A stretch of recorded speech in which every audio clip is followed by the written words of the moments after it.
This is a love story, but don't expect a happily ever after.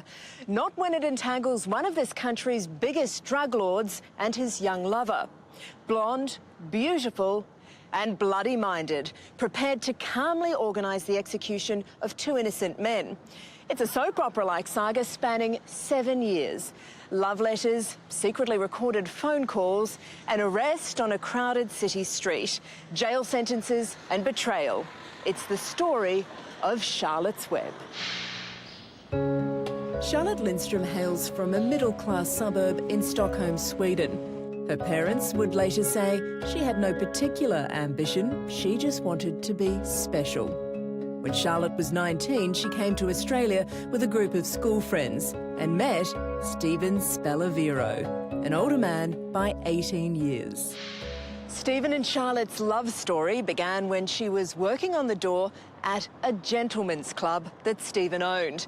Charlotte had expensive tastes and Stephen funded her love of all things designer. Within months, the pair was living together in a waterfront suburb of Sydney. Then 2 years into their romance, Stephen Spallavero had made it onto the police radar, all because of a phone call, not to police, but to the fire brigade. Emergency police, fire or ambulance. The fire brigade is being called to an industrial estate in the Western Sydney suburb of Riverstone. Fire brigade then got a phone call on 000 from a male who said that he was at the premises and that the secretary had rung up mistakenly thinking that there was a fire and there actually wasn't. Fire, please. What's Stephen telling us the emergency? Cancelling a fire brigade. Police would later discover the mystery caller is Stephen Spallavero. The fire brigade told him, sorry mate, we've got to come and have a look anyway, we've had a report of a fire. But Stephen Spallavero is not finished yet. He tries again to divert the fire brigade, this time with a fake blaze. Fire brigade, can I help you? Yes, I'd like to report a brush fire at Windsor Road. It's like a car or something. Okay.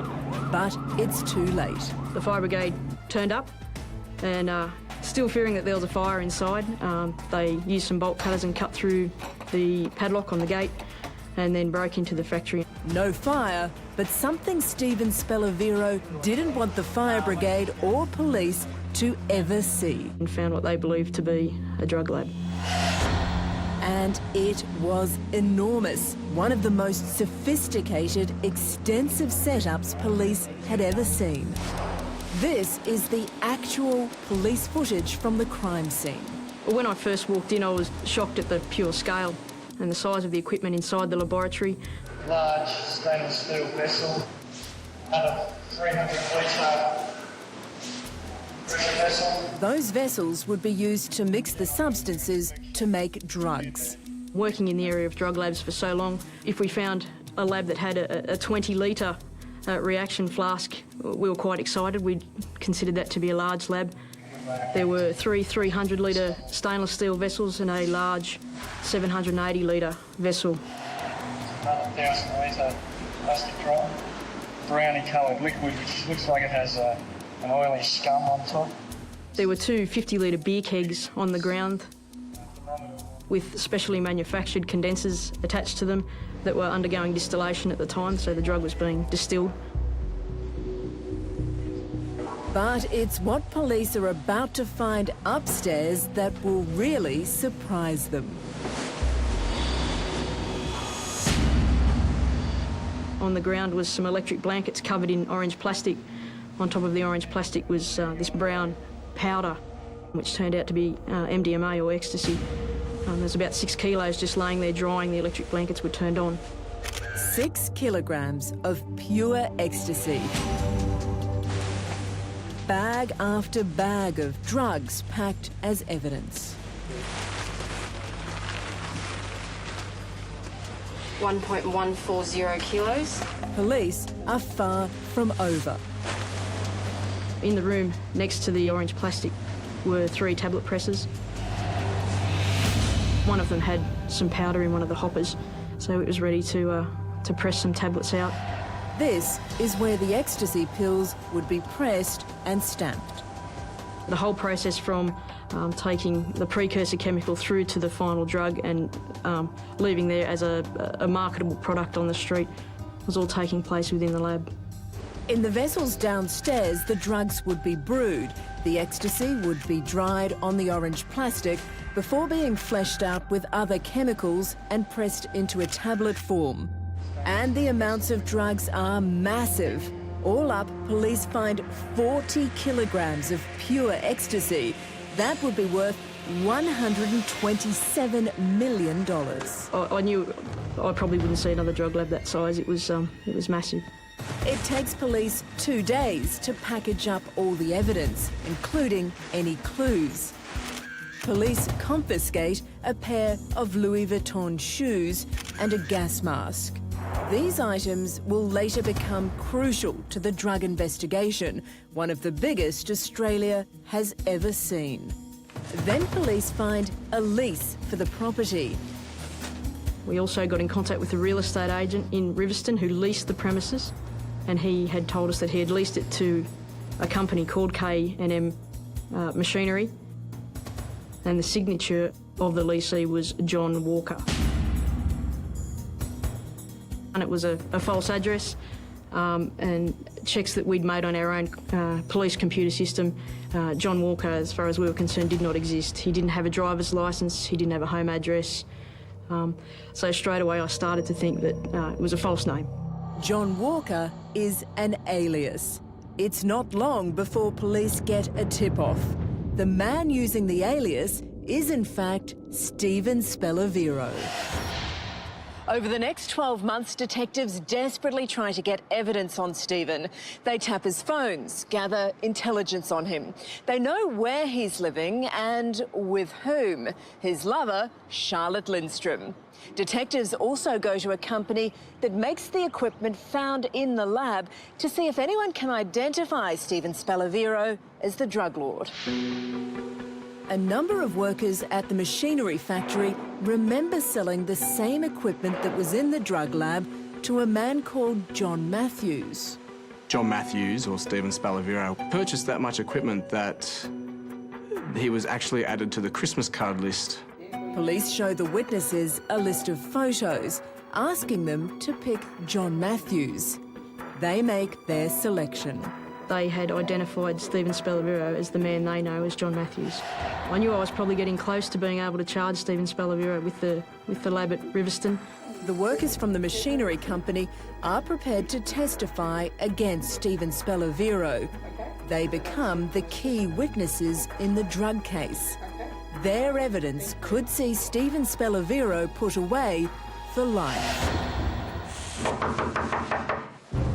With that, police get a warrant to search his apartment in inner Sydney. This is the actual police footage. Opening the door is his fiancée, Charlotte Lindstrom. Hello. Hello, we're just from the police. Is there anyone else home here at the moment? No. Do you mind if we just come in and have a quick look? No, I don't want you to come in. I have a search warrant for the premises, so we are going to come in and see if there are any other people home. It's just you, is it? Yeah. At the time I executed the warrant, he wasn't there, he was fishing. We're here looking for Stephen Spellavero. Do you know where he is at the moment? He's on holiday. Whereabouts is he? He's in Cooktown. His Swedish girlfriend, Charlotte Lindstrom, was the only person home.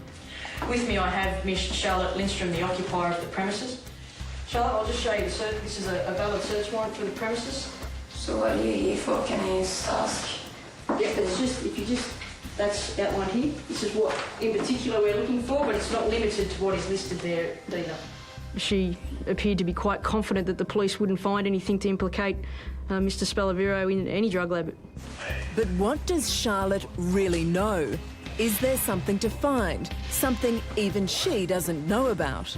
Somewhere in this suburban apartment could be the clue. The clue to tie Stephen Spellavero to the biggest ecstasy lab in Australian history.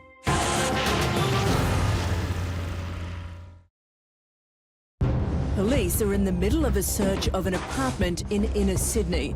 It belongs to Stephen Spellavero. Police have tapped his phone. They believe Spallavero is responsible for a multi-million-dollar drug laboratory found in Sydney's western suburbs. Stephen Spallavero was well-spoken, well-dressed, polite, but I found him in the time that I got to know him over the following 18 months. He was very manipulative and egotistical. But Stephen Spallavero is away, fishing in North Queensland. He's on holiday. The only person home is his 20-year-old fiancée, Charlotte Lindstrom. And now she is watching as police turn their love nest upside down, looking for any proof her Romeo is a drug lord.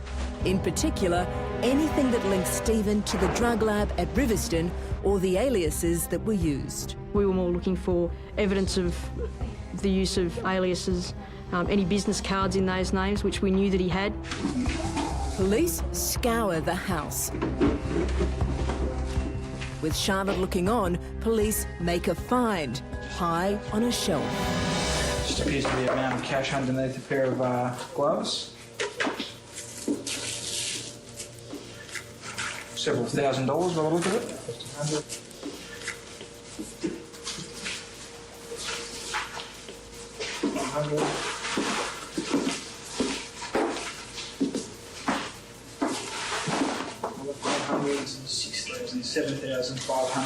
$7,700. But Stephen and Charlotte have expensive tastes. That could be just pocket money. Detectives continue to go through the house, moving into the bedroom, checking underneath the mattress. That's all right. Hang on. Oh. You right? Yeah. Try and just check the corner. Everywhere police go, Charlotte follows, shadowing their search. No, I'm not breaking the China. I don't know, yeah, just be careful with that because that's all. I thought you were worried about your shoes. Oh yeah, I'm worried about the shoes too. Then, under the television cabinet, a box. There's nothing inside, but the box itself is a find for police. Just for the record, this is a brown cardboard box just located by Detective Bennett in the cupboard here. The box is for a pair of size 9 Louis Vuitton men's shoes. And police have seen shoes like this before. Remember? From the multi-million-dollar drug lab. When we executed the search warrant on that date, there was a Louis Vuitton shoebox for those joggers in a size 9 in the house. We weren't searching for that. That was more of a bonus thing that you come across when you're doing search warrants. Police are having those shoes forensically examined, hoping to get DNA from them. DNA that could bring down Stephen Spallavero. Police have failed to find in the apartment any evidence that Stephen Spallavero has used the aliases. We did a fairly thorough search and we came up with nothing. But police do have enough to arrest Stephen. They have the 2 witnesses, the workers from the machinery company who are prepared to testify against Stephen Spallavero, and their evidence would link him to the lab. Police leave their details with Charlotte, asking her to get Stephen to phone them when he returns from his fishing trip. Got a phone call on my mobile phone, and it was from Stephen Spallavero. I recognised the voice almost instantly after months of listening to him on our telephone intercepts. He wasn't real keen to meet me at a police station. He thought that we could just get together for a coffee and sort it out. He attempted to manipulate me into not making him come to a police station and not arresting him. I really had to explain to him that wasn't the case, and regardless, he was going to be arrested for the offence. The very next day, Stephen Spallavero, knowing that police are not open to negotiations, turns himself in. He is arrested.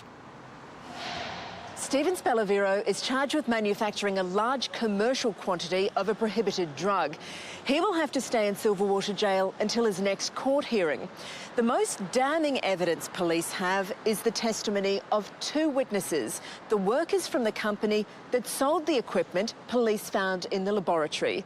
They are prepared to identify Spallavero as being the man who bought the drug-making equipment, and their evidence could put him away for life. From jail, Stephen Spallavero is in constant contact with his fiancée, Charlotte Lindstrom. But this drug case is about to take a massive turn. A prisoner has information for police. He claims the lives of the two witnesses are now in jeopardy. The prisoner claims a hit is going to be carried out by two men from Victoria. One, a convicted armed robber who was sentenced to 4 years jail. The other, a petty thief. They were going to be killed at closing time at their factory, and it was going to look like an armed robbery that had gone wrong. The prisoner goes on to tell police the hitmen have been building a dossier on the victims, collecting photos and documents, including a map he claimed had been written by Stephen Spallavero. We received word from our prison informant that Stephen Spallavero had handed him a mud map or a hand-drawn map of the machinery company where the two proposed victims worked. It's an explosive claim, and with two lives possibly at risk, police put the machinery company where the two men work under surveillance, just in case the alleged hitmen from Victoria turn up. We put surveillance on the machinery company in the afternoon, around closing time, from probably 2 o'clock till 6 o'clock, just to see whether we could see anything that was unusual. Detective Waring and I were actually sitting outside the machinery company, and I think this was probably the turning point, and a Victorian registered car pulled up at 5:05 in the afternoon, which was closing time. I look at the car, I look at the number plate, and I turned to Detective Hancock and said, "That's got a Victorian plate on it." As I'm staring over the back of the car, I can see two people inside the car. About 30 seconds later, Detective Hancock's mobile phone rings. The people inside the machinery company rang me almost immediately after this car drove off and said, "We've just had a phone call," and the person on the phone asked for the two gentlemen that were the intended victims. When we told them that these victims weren't there, they hung up. I think that was when it all came to the realisation for me that it was probably true. Just disbelief. It was total disbelief.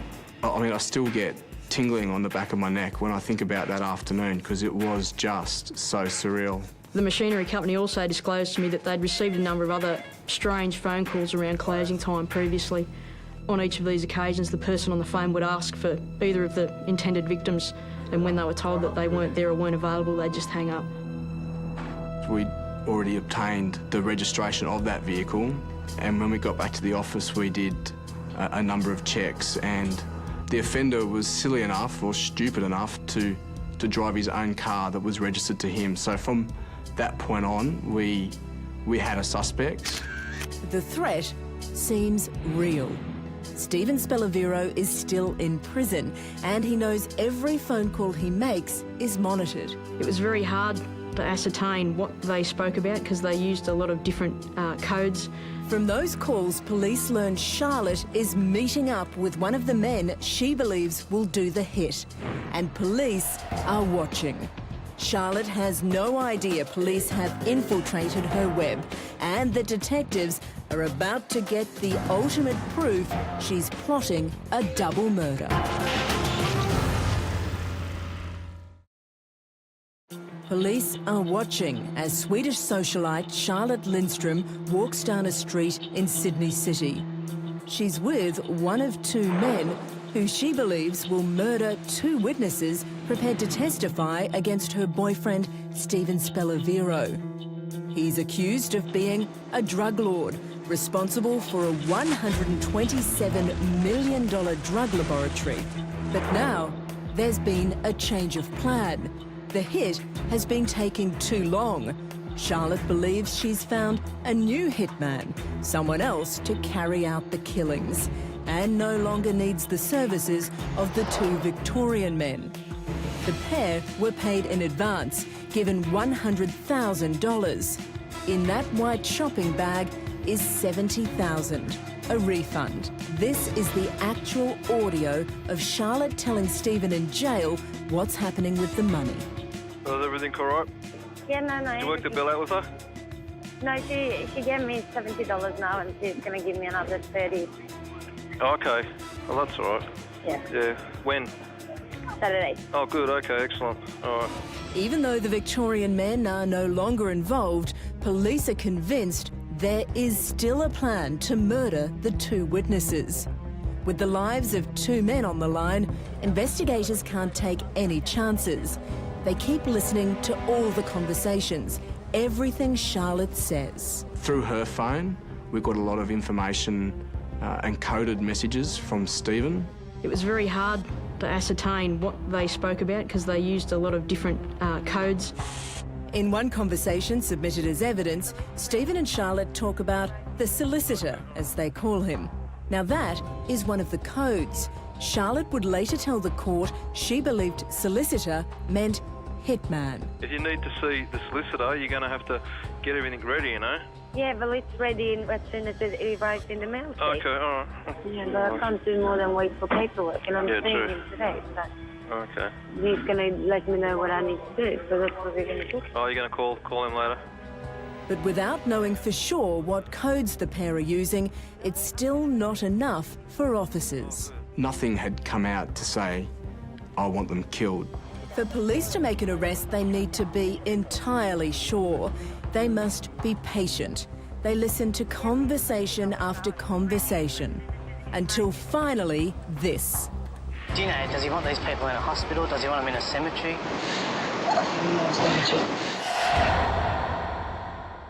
She said in the cemetery, so she wanted them killed. It was 100% confirmed for me that this was certainly going to happen. She was serious. She meant to kill the two witnesses. I was shocked that someone would just try and kill two completely innocent people that didn't even have a traffic ticket between them. I think you got calls coming up pretty soon, so... She's quite willingly participating in it. She wanted those people killed. Police have no doubt Charlotte is conspiring to kill the men. And the enormity of organising the hit is taking its toll on the young socialite. She phones her lover Stephen in jail. How are you? I don't want to be here. Huh? I don't want to be here anymore. Where are you? I'm in the city. What's wrong, baby?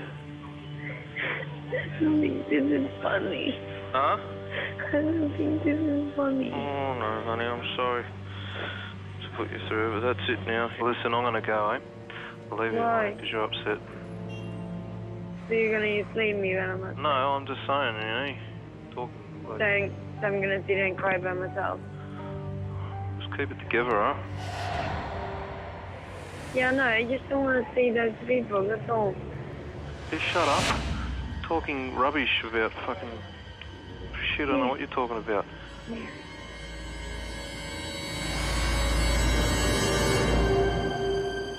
I'll speak to you later then, bye. Naive. She was very naive. Charlotte is clearly distraught. She has crossed the line. It's almost disbelief that it's occurring, that she's actually going to have these innocent people killed. Police have a plan.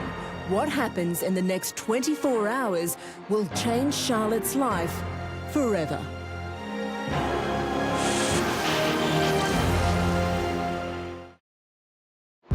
For months, police have been watching and listening as Charlotte Lindstrom plans a double murder.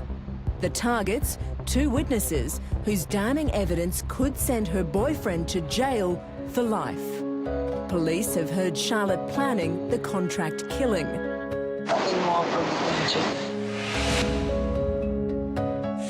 Officers finally have all the evidence they need. May 2007, time to tear apart Charlotte's web. She had committed a very serious offence, so she had to be arrested.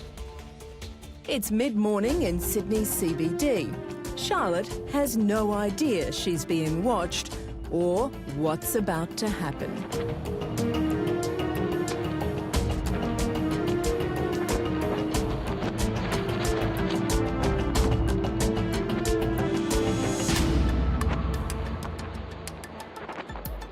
Charlotte Lindstrom, arrested, handcuffed in broad daylight.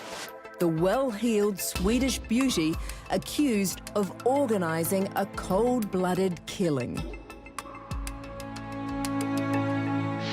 4 years after they first met, and Charlotte's blinded love and willingness to do anything for Stephen has led to her arrest. Back home in Sweden, her parents have no idea what's been going on. Charlotte didn't even tell them Stephen was in jail. Charlotte knew what would have happened. They never liked Stephen, and her parents would demand she come home. For love-struck Charlotte, that wasn't going to happen. She kept up the glamorous socialite facade, and just 1 week before her public arrest, Charlotte gloated to her mum about a new job in an upmarket restaurant. It was a journalist who told the Lindstroms their little girl had been arrested. With Charlotte in custody, police hit her fiancé Stephen Spellaviro's cell for any evidence linking him to the planned killings.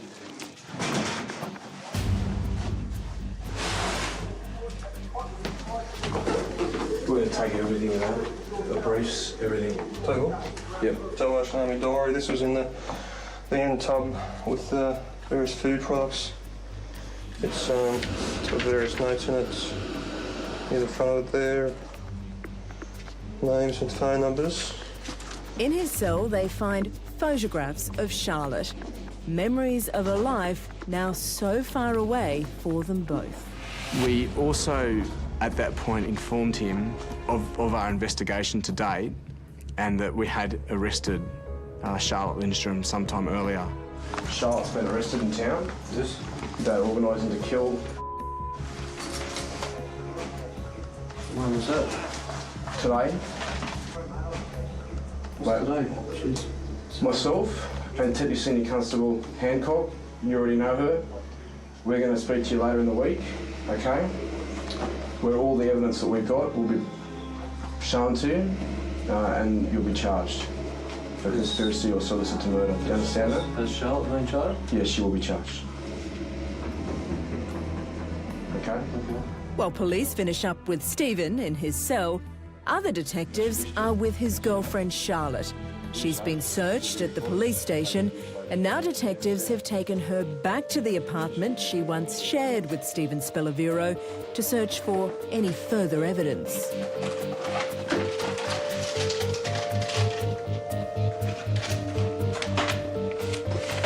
First, more money.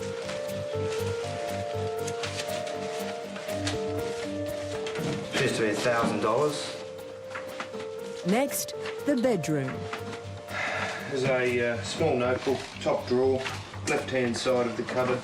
Not only are police looking for evidence that Charlotte was organising the contract kill, they're searching for anything that could still tie Stephen Spellaviro to the multi-million-dollar ecstasy lab. Charlotte is still watching on as police find a book. Under that, K&M, Kilo and Mike Engineering. It's hard to read, maybe the 19th of October 2005, a further phone number. The name in the book is a match for the fake company name that Stephen Spellaviro used on the lease for the multi-million-dollar drug lab. Next, private declarations of love. A 2-page handwritten note addressed to Charlotte. Begins just a short note to say hi and tell you how much I love you. This note will be seized. The love letter is now a police exhibit. Charlotte has to sit and watch as police dissect her home and her love life. Next, they find a letter from her fiancé, Stephen Spellaviro. Writing of Lady Steve Spellaviro.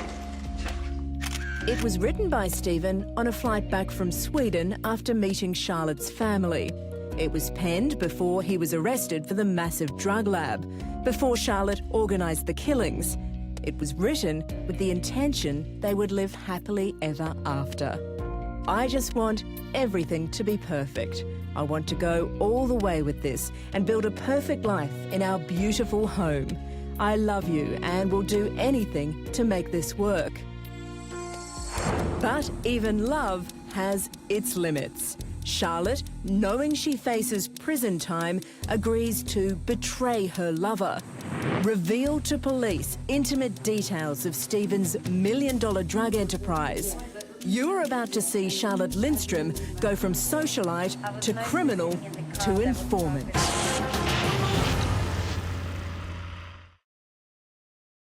On a busy street in Sydney's CBD, a young socialite, Charlotte Lindstrom, has been dramatically arrested by police.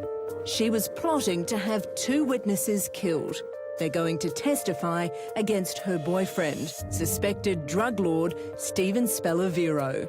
Charlotte pleads guilty and, while awaiting sentencing, is jailed.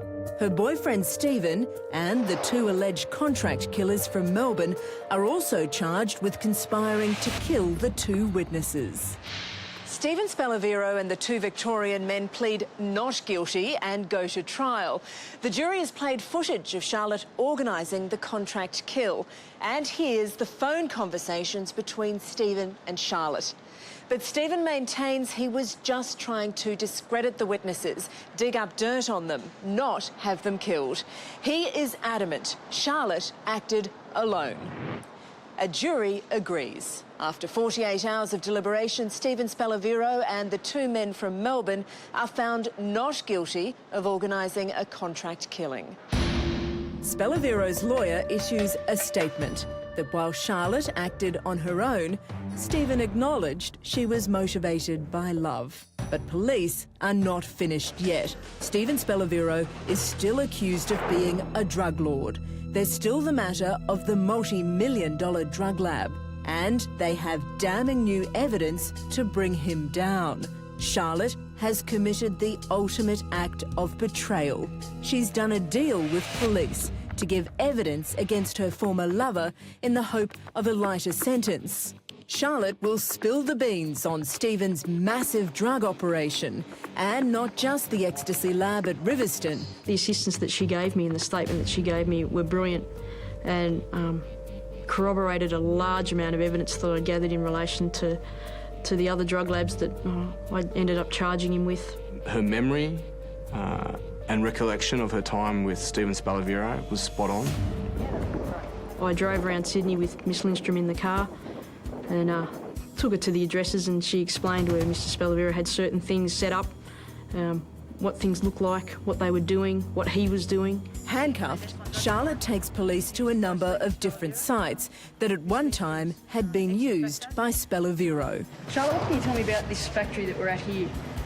Maybe 2 minutes I was inside because Steve just wanted to show me the place, but I believe that was after he was doing the drugs when they were cleaning it out. But it was to this lab I was cooking a lot of food for them. Oh, okay. You recognise this address here, Charlotte? Have you been here before? Yes, I recognise the game.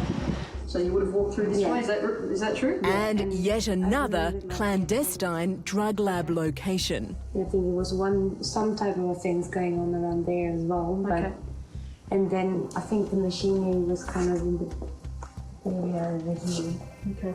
What can you tell me about where Steve was going to set certain things up here? What he explained to you when he was here? Oh, he was talking about that he was going to get a fan to get out because the air was really bad and they had to work with a closed door. Yeah. And then he was walking around in that section out there with the sort of Santa Claus singing around, and also over there, I believe. Swabbed the inside of the premises, and each of the premises had residue and traces of prohibited drugs on the walls and air conditioning vents, window sills. Because as you conduct the process, the chemicals bubble and evaporate and then come to rest on pieces of the furniture. So for me to take her there and for her to confirm that, and obviously offer to give evidence about her visits there with Steve, it allowed me to charge Spellavero with those extra labs. Every minute of footage is damning evidence against one of the biggest drug lords in Australia. Police are lining up all their evidence to bring down Stephen Spellavero. Charlotte's testimony, the evidence of the 2 witnesses that Charlotte was planning to have killed, and now a breakthrough, just when it couldn't get any worse for Stephen Spellavero. The fresh evidence that even he didn't see coming.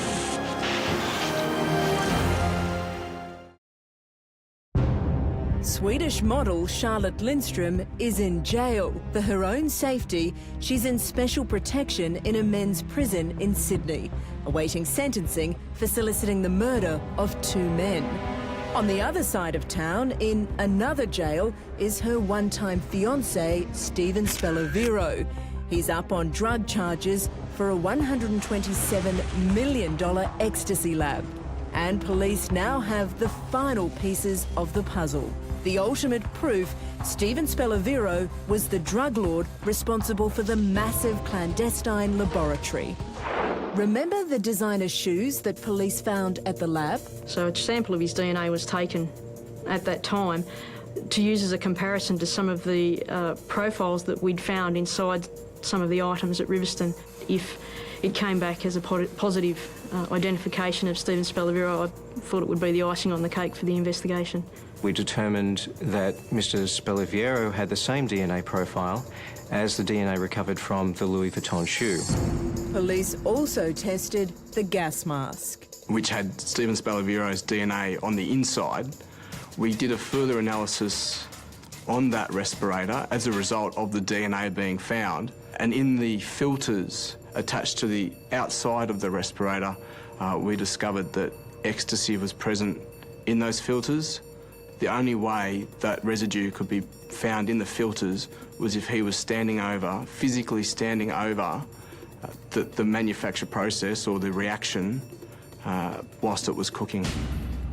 Police have everything they need to convict the drug lord. They have the phone conversation from 000 on the night of the fire at the drug lab. They have the shoes, the mask. They have the testimony of 2 witnesses from a company that sells the equipment found in the lab. And they have the evidence from Charlotte Lindstrom. With such damning evidence, Stephen Spellavero pleads guilty to manufacturing a large commercial quantity of a prohibited drug. He was sentenced to more than 16 years jail. Charlotte called off her engagement, pleaded guilty to organising the contract kill of 2 witnesses, but in a bid for less time in prison, she testified against Stephen Spellavero. In court, where she's had to face Stephen, she's gotten quite emotional when talking about their relationship. It's obviously something that's still quite raw for both of them. Her giving evidence against him is the only time that she's had a chance to see him since she was arrested back in 2007. Charlotte also goes to court for her own sentencing for conspiring to kill 2 men. Today, a Supreme Court judge said there was no doubt she was acting under a form of duress and was being completely manipulated by her boyfriend. Justice Rothman said Lindstrom's state of mind at the time caused her to romanticise the relationship with her boyfriend. And because of that, she wasn't fully aware of the consequences of her actions. I don't think she could believe that she was in jail. She quite often complained about the conditions in jail, and on numerous occasions I had to explain to her that she actually was in prison and that she had tried to kill 2 people, just to bring her feet back down. She's just naive, young. She was easily distracted by Stephen Spellavero, and he took advantage of it. Miss Lindstrom has told us that she no longer has feelings for Stephen, and that she's received a couple of notes smuggled within the jail from him to her, which she's handed over to the police. And on those occasions, she said that she hasn't even read them. She doesn't want anything to do with him. Charlotte Lindstrom spent 3 years behind bars. Charlotte Lindstrom has been released from prison after serving 3 years. This is a spectacular story. Yeah, Charlotte's 25 now. She went into jail at 22. She's done 3 years. The family can't wait to have her back. Impressively, these are a very normal middle-class Swedish family, absolutely rocked by this. But they said it either destroys you or it makes you stronger. And her mother has rung Charlotte every day for the past 3 years in prison and got her through this. With her parents by her side, Charlotte went straight from prison to Sydney Airport and flew home to Sweden, still looking every bit the captivating socialite. They definitely, he definitely still has some feelings for her. And I think sometimes when she speaks about Stephen, she's reserved with her feelings. She took home to Sweden baggage that cannot be packed or checked. Charlotte carried with her a lifetime of lessons learned.